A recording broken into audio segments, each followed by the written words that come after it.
성경의 정체성. 역사책입니다. 대개 하나님을 믿지 않는 사람들은 성경을 유대인들의 역사 또는 히브리인들의 역사라고 말합니다.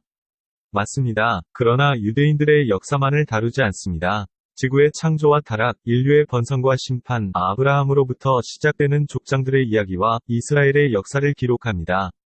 이것이 구약 성경이라고 말합니다. 신약 성경은 유대인이면서 인류를 대속하기 위해 십자가에서 죽으시고 부활하신 예수님의 이야기를 중심으로 이루어집니다.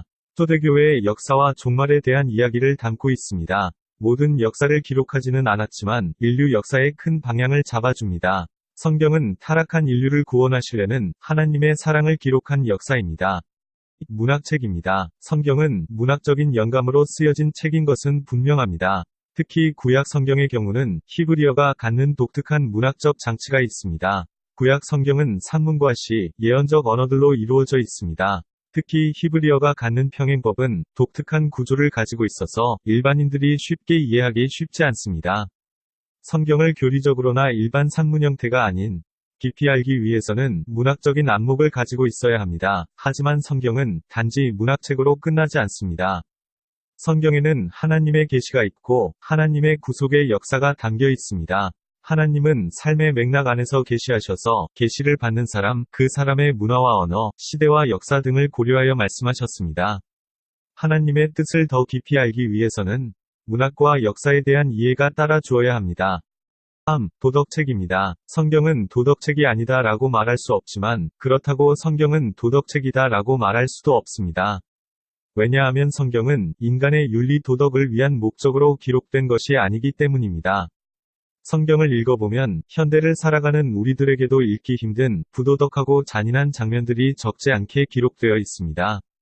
그러므로 성경을 도덕책으로만 한정짓는 것은 좋지 않습니다. 그렇지만 중요한 원리에 있어서 도덕적 의미를 함축하고 있으며 도덕적 삶을 살도록 촉구하는 것은 맞습니다. 율법은 하나님과 이스라엘 백성들 간의 바른 관계를 요구하고 있습니다. 사도 바울은 부도덕한 사람들은 절대 하나님의 나라를 유업으로 얻지 못할 것이라고 경고하고 있습니다. 그렇기 때문에 성경은 도덕책은 아니지만 도덕적 의미를 담고 있는 것은 맞습니다. 성경은 당시의 사람들에게 당시의 문화와 언어로 하나님의 말씀을 기록한 것입니다. 그렇기 때문에 성경은 이스라엘의 역사책 또는 문학책, 도덕책과 같은 의미로만 받을 수 없습니다. 그렇기에 성경은 다음과 같이 하나님의 말씀이라는 정체성이 최종 결론입니다. 하나님의 말씀을 기록한 책입니다. 성경은 하나님의 영감을 받은 선지자나 사도와 같은 사람들이 하나님의 말씀을 받아 기록한 하나님의 말씀입니다. 하나님은 말씀하십니다. 우리가 듣는 언어로 말씀하시기도 하지만 자연과 환상, 그리고 삶의 정황 등을 통해서 말씀하십니다. 하나님은 왜 말씀하실까요? 간단합니다. 인류를 사랑하시기 때문입니다.